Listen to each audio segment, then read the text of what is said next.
ఓం శాంతి. ఈరోజు Murali date 20 August 2026.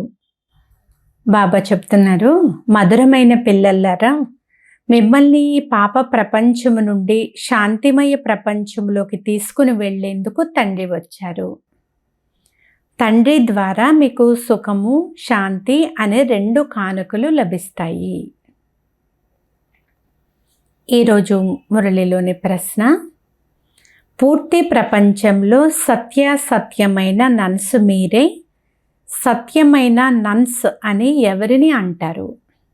సమాధానము, ఎవరి బుద్ధిలో ఒక్కరి స్మృతియే, అనగా నన్ బట్ వన్, అంటే నాకు ఒక్క తండ్రి తప్ప మరెవ్వరూ లేరు. ఇలా ఎవరి బుద్ధిలో అయితే ఉంటుందో వారి సత్యమైన నన్స్.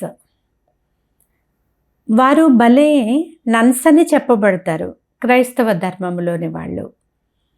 కానీ వారి బుద్ధిలో కేవలం ఒక్క క్రీస్తు స్మృతి మాత్రమే ఉండదు కదా. క్రీస్తును కూడా భగవంతుని కుమారుడు అని అంటారు.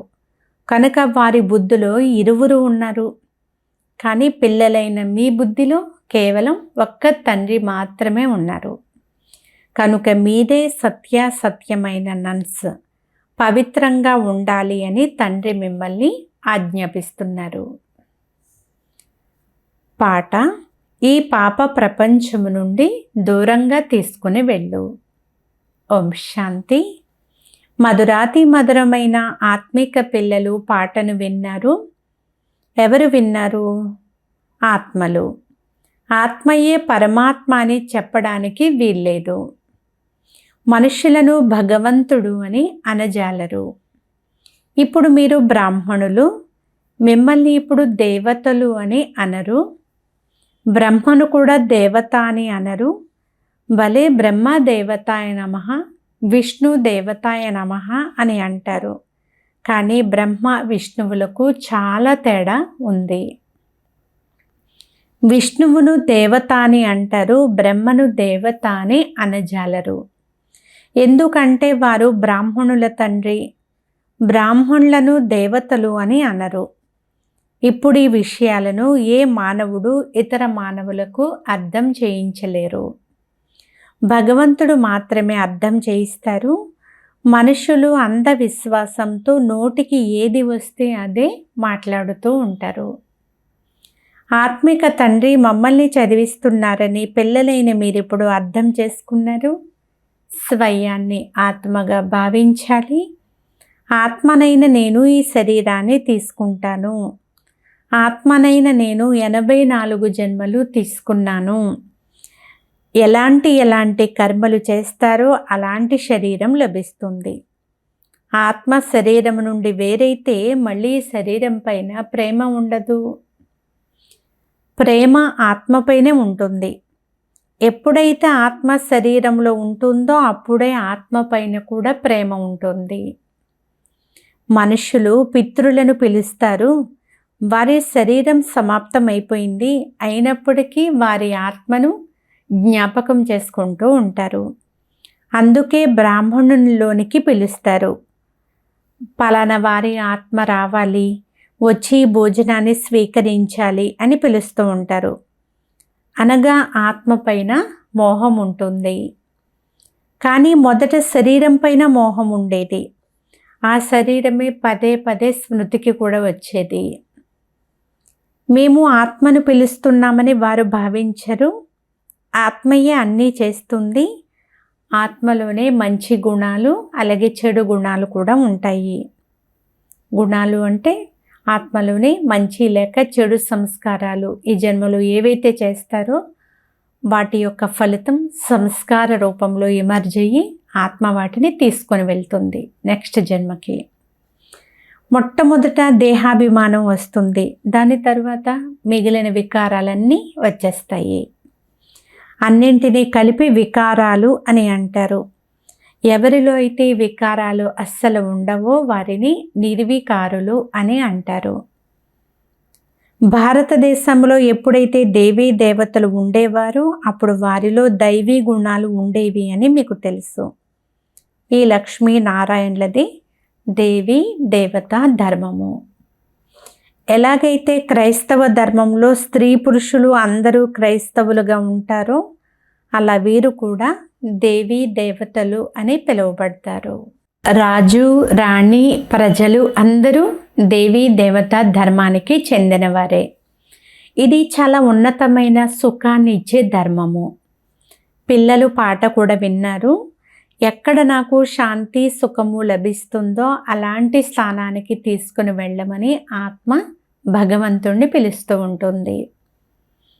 అవి సుఖధామము మరియు శాంతిధామాలు. ఇక్కడ చాలా వ్యాకులత అశాంతి ఉన్నాయి. సత్యయుగంలో అయితే వ్యాకులత ఉండదు. తండ్రి తప్ప వేరెవ్వరూ కూడా శాంతి ప్రపంచంలోకి తీసుకుని వెళ్ళలేరు అని మీరు తెలుసుకున్నారు. ముక్తి జీవన్ముక్తులు అనే 2 కానుకలను నేను కల్పకల్పము తీసుకుని వస్తాను అని తండ్రి చెప్తున్నారు. కానీ పిల్లలు మర్చిపోతూ ఉంటారు. డ్రామాలో తప్పకుండా మర్చిపోవలసిందే. అందరూ పూర్తిగా ఎప్పుడైతే మర్చిపోతారో అప్పుడు నేను వస్తాను అని బాబా అంటున్నారు. ఇప్పుడు మీరు బ్రాహ్మణులుగా అయ్యారు. మేము 84 జన్మలు తీసుకున్నామనే నిశ్చయం ఉంది కదా. ఎవరైతే పూర్తి జ్ఞానాన్ని తీసుకోరో వారు కొత్త ప్రపంచంలో ప్రారంభంలో రారు. త్రేతాయుగంలో లేక త్రేతాయుగ అంతిమంలో వస్తారు.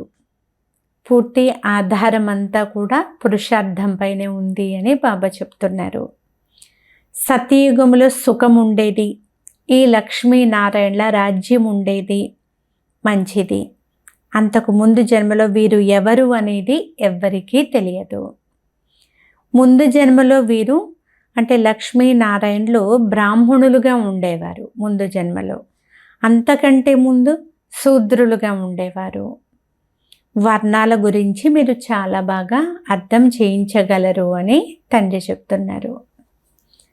మనము 21 జన్మలకు శాంతిని పొందుకుంటాము అని మీరు అర్థం చేసుకున్నారు. తండ్రియే మనకు ఆ మార్గాన్ని చూపిస్తున్నారు. ఇప్పుడు మనం పతితులుగా అయ్యాము కనుక అశాంతిగా దుఃఖితులుగా ఉన్నాము. ఎక్కడ విశ్రాంతి ఉంటుందో దాన్ని సుఖశాంతులు అని అంటారు. ఇప్పుడు పిల్లలైన మీ బుద్ధిలో ఆది మధ్యాంతాల జ్ఞానం అంతా ఉంది. సత్యయుగంలో భారతదేశం ఎంతో సుఖంగా ఉండేది. దుఃఖము వ్యాకులత అసలు పేర్లు కూడా ఉండేవి కాదు. స్వర్గానికి వెళ్ళేందుకు ఇప్పుడు మీరు పురుషార్థం చేస్తున్నారు. ఇప్పుడు మీరు ఈశ్వరీయ సాంప్రదాయానికి చెందిన వారిగా అయ్యారు. వారు అసురీ సాంప్రదాయానికి చెందిన వారిగా అయ్యారు. పాపాత్మ అని అంటారు కదా. ఆత్మలు అనేక మంది ఉన్నారు కానీ పరమాత్మ అయితే ఒక్కరే. అందరూ సోదరులు. అందరూ పరమాత్మలు అవ్వలేరు. ఇంత చిన్న విషయం కూడా మనుషుల యొక్క బుద్ధిలో లేదు అని బాబా అంటున్నారు. తండ్రి అంటారు, ఈ పూర్తి ప్రపంచం అంతా ఒక పెద్ద అనంతమైన ద్వీపము. అందులో చిన్న చిన్న ద్వీపాలు కూడా ఉంటాయి. ఈ అనంతమైన ద్వీపం పైన రావణ రాజ్యం ఉంది. అయితే ఈ విషయాన్ని మనుషులు అర్థం చేసుకోలేకపోతున్నారు. వారైతే కేవలం కథలు చెప్తూ ఉంటారు. కథలను జ్ఞానము అని అనరు. వాటి ద్వారా మనుషులు సద్గతిని పొందలేరు. జ్ఞానము ద్వారా సద్గతి లభిస్తుంది. జ్ఞానాన్ని ఒక్క తండ్రి తప్ప వేరెవ్వరూ ఇవ్వలేరు.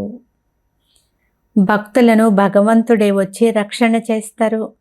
మనుషులను రక్షణ చెయ్యలేరు. శివబాబా పిల్లలందరికీ వారసత్వమునిస్తారు.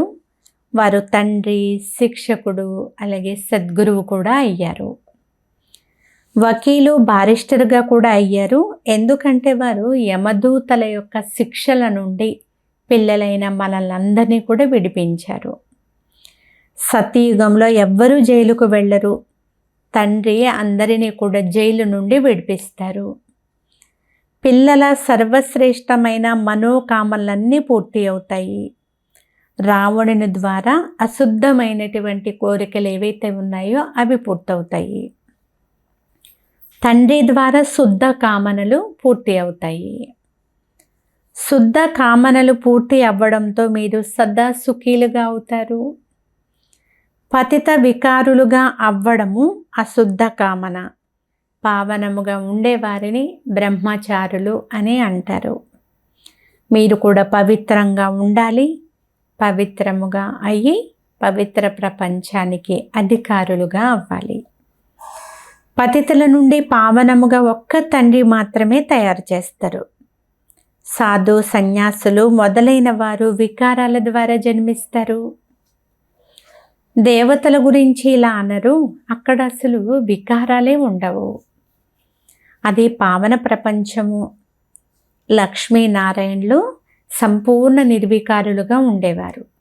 ఏ వికారం కూడా అంశమాత్రం కూడా ఉండేది కాదు. భారతదేశం చాలా పవిత్రంగా ఉండేది. ఈ విషయాన్ని మీరు ఇప్పుడు అర్థం చేసుకున్నారు. సతయుగంలో పవిత్రత ఉన్నప్పుడు సుఖము శాంతి 100% ఉండేవి. అందరూ చాలా సుఖంగా ఉండేవారు. ఎప్పుడైతే రావణ రాజ్యం ప్రారంభమైందో అప్పటి నుండి అందరూ దిగజారడం మొదలుపెట్టారు. ఇప్పుడు దేనికి పనికి రాకుండా గవ్వ సమానంగా తయారైపోయారు. ఇప్పుడు మళ్ళీ తండ్రి ద్వారా వజ్ర సమానముగా అవుతారు. భారతదేశం సత్యయుగంగా ఉన్నప్పుడు వజ్ర సమానంగా ఉండేది. కానీ ఇప్పుడు గవ్వ సమానంగా కూడా లేదు అని బాబా అంటున్నారు. తమ ధర్మం గురించి ఎవరికీ తెలియదు కూడా. మీరు దేవీ దేవతా ధర్మంలో ప్రసిద్ధమైన వారు. దేవతల చిత్రాలైతే చాలానే ఉన్నాయి. ఇతర ధర్మాలలో ఒకే చిత్రం ఉంటుంది. క్రైస్తవుల వద్ద అయితే యేసుక్రీస్తు చిత్రం ఒక్కటే ఉంటుంది. అలాగే బౌద్ధుల వద్ద బుద్ధుని చిత్రం ఒక్కటే ఉంటుంది. క్రైస్తవులు ఒక్క క్రీస్తునే స్మృతి చేస్తారు. వారిని నన్స్ అని అంటారు. నన్స్ అనగా ఒక్క క్రీస్తు తప్ప మరెవ్వరూ లేరు అని భావించేవారు. అందుకే నన్ బట్ క్రైస్ట్ అని అంటారు. వారు బ్రహ్మచారులుగా ఉంటారు. అయితే శివబాబా చెప్తున్నారు, మీరు కూడా నన్సే. మీరు మీ గృహస్థ వ్యవహారంలో ఉంటున్నా నన్స్గా అవుతారు. ఎందుకంటే ఒక్క తండ్రినే స్మృతి చేస్తారు కాబట్టి. నన్ బట్ వన్, ఒక్క శివబాబా తప్ప మరెవ్వరూ లేరు. వారి బుద్ధిలో ఇరువురు వస్తారు. ఎందుకంటే క్రీస్తును భగవంతుని కుమారుడు అని చెప్తారు. కానీ వారికి భగవంతుని యొక్క జ్ఞానం అయితే లేదు. పిల్లలైన మీకు జ్ఞానం ఉంది. పరమాత్ముని జ్ఞానం ఉన్నవారు పూర్తి ప్రపంచంలో ఎవ్వరూ లేరు. పరమాత్మ ఎక్కడ ఉంటారో, ఎప్పుడు వస్తారో, వారి పాత్ర ఎలా సాగుతుందో ఎవరికీ తెలియదు. భగవంతుడు సర్వము తెలిసిన వారు అని అంటారు. మా మనస్సులోని విషయాలు కూడా వారికి తెలుస్తాయి అని చెప్తూ ఉంటారు. కానీ బాబా అంటున్నారు, నాకు తెలియదు అని. ప్రతి ఒక్కరి మనసులో కూర్చుని వారిని చదవలసిన అవసరం నాకేముంది అని బాబా అంటున్నారు. నేను కేవలం పతితముగా ఉన్న వారిని పావనముగా చేసేందుకు వచ్చాను. ఎవరైనా ఒకవేళ పవిత్రంగా ఉండనట్లయితే, అసత్యం చెప్పినట్లయితే వారికి నష్టం కలుగుతుంది. దేవతల సభలో అసురులు వెళ్ళి కూర్చునేవారు. అక్కడ అమృతం పంచబడేది అని మహిమ చేయబడింది. ఎవరైనా వికారాలలోకి వెళ్ళి మళ్ళీ వచ్చి దాక్కుని కూర్చున్నా వారు అసురులే కదా. తమకు తామే పదవిని భ్రష్టం చేసుకుంటారు. ప్రతి ఒక్కరూ తమ పురుషార్థం చెయ్యాలి, లేకుంటే వారు తమను తామే సర్వనాశనం చేసుకుంటారు. దాక్కుని వచ్చి కూర్చునేవారు చాలామంది ఉంటారు. మేము ఎప్పుడు కూడా వికారాల్లోకి వెళ్ళడం లేదు అని ఇలా కూడా చెప్తూ ఉంటారు. కానీ వికారాల్లోకి వెళ్తూనే ఉంటారు. ఇది తమను తాము మోసం చేసుకోవడమే అవుతుంది కదా. తమ సర్వనాశనాన్ని తామే చేసుకుంటారు. పరంపిత పరమాత్మని కుడి భుజమైన ధర్మరాజు ముందు అసత్యం చెప్పినట్లయితే స్వయం వారే శిక్షకు పాత్రులుగా అయిపోతారు.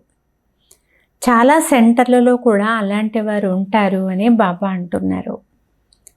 బాబా ఎప్పుడైతే మొదటిసారి ఢిల్లీకి వెళ్ళారో, ఎవరు, బ్రహ్మ బాబా, అక్కడ రోజు ఒక వ్యక్తి వచ్చేవాడు.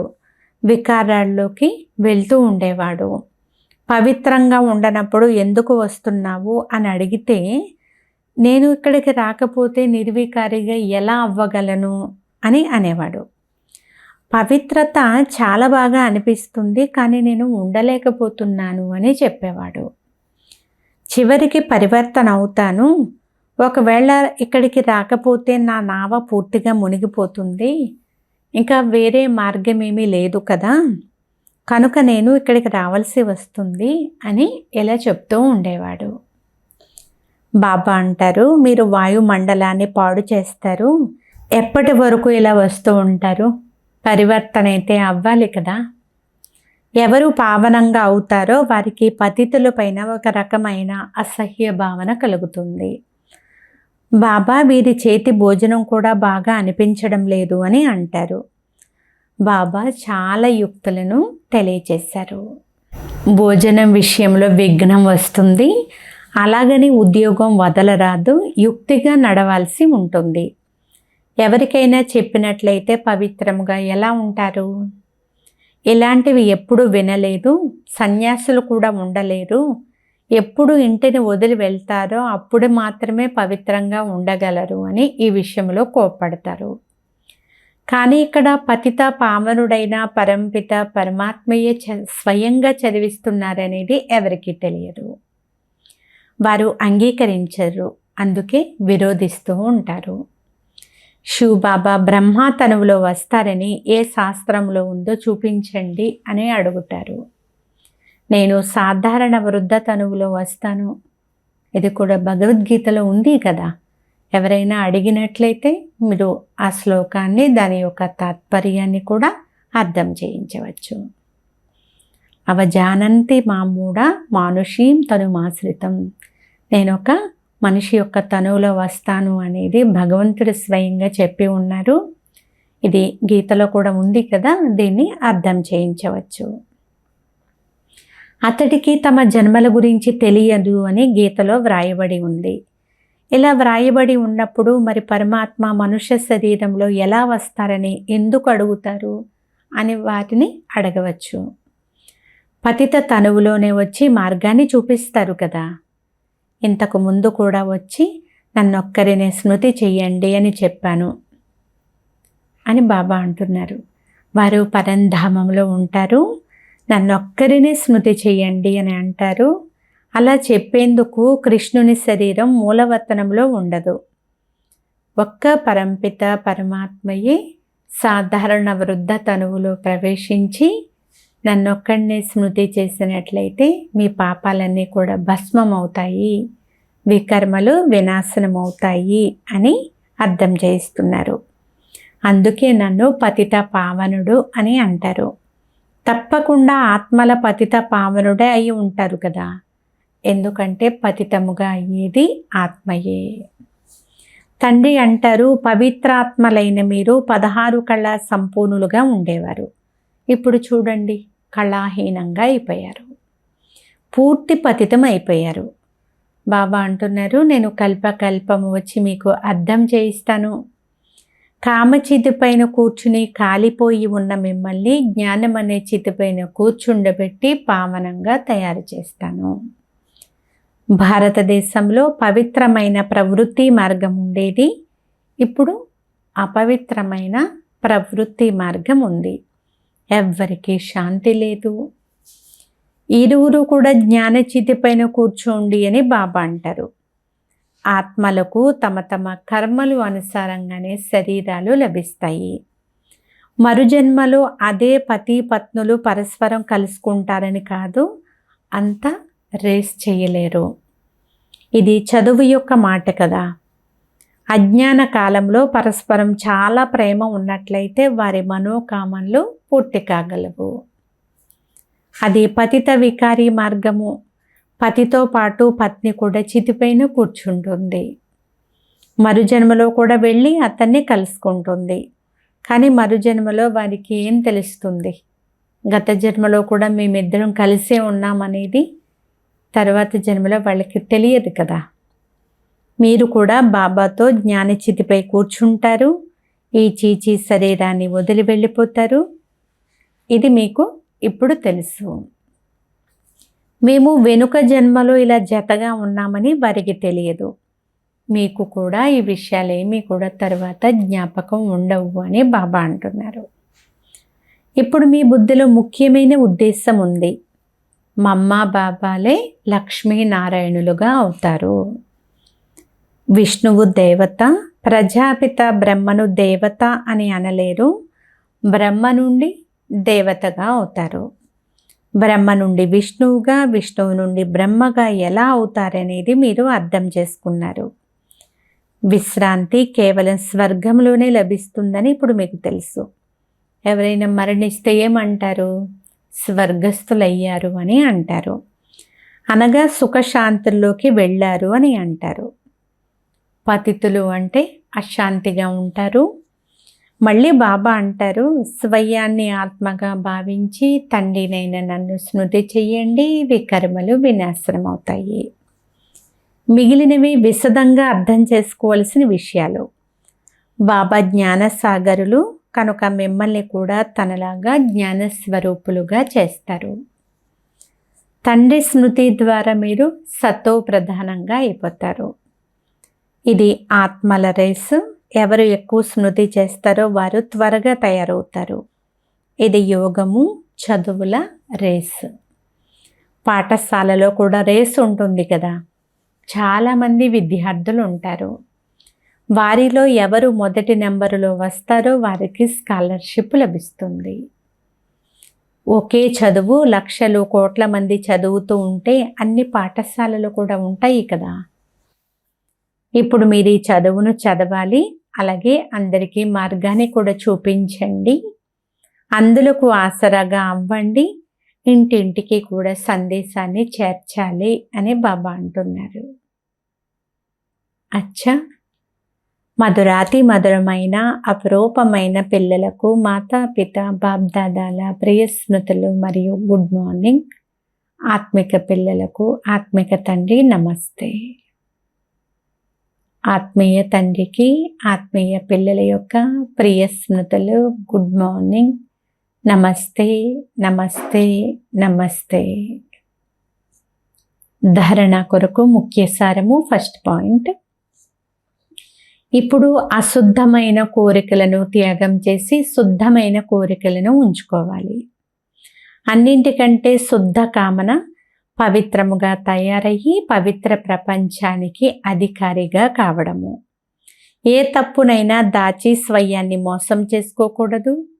ధర్మరాజైన తండ్రి వద్ద సదా సత్యంగా ఉండాలి. సెకండ్ పాయింట్, జ్ఞానం అనే చితిపైన కూర్చుని ఈ చదువులో రేస్ చేసి భవిష్య కొత్త ప్రపంచంలో ఉన్నతమైన పదవిని పొందాలి.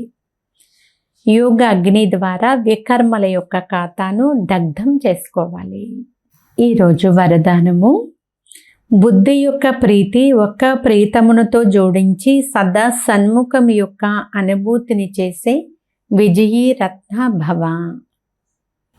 ప్రీతి బుద్ధి అనగా బుద్ధి యొక్క లగ్నము ఒక్క ప్రియుడితో మాత్రమే జోడింపబడి ఉండాలి.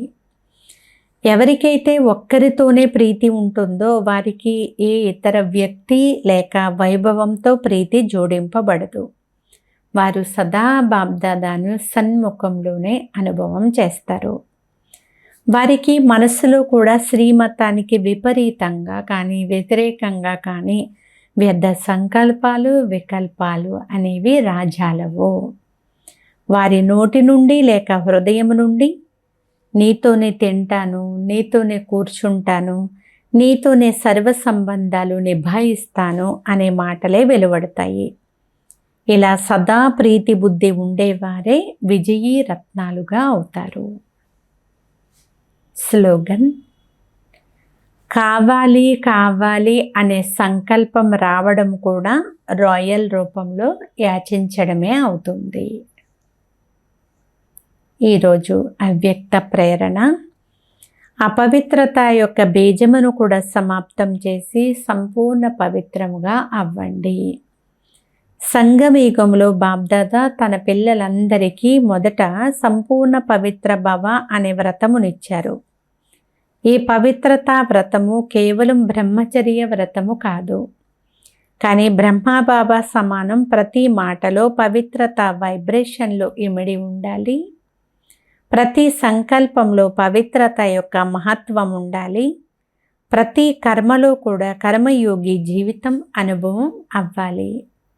ఇటువంటి వారినే బ్రహ్మచారి నుండి బ్రహ్మచారి అని అంటారు. అచ్చా, ఓం శాంతి.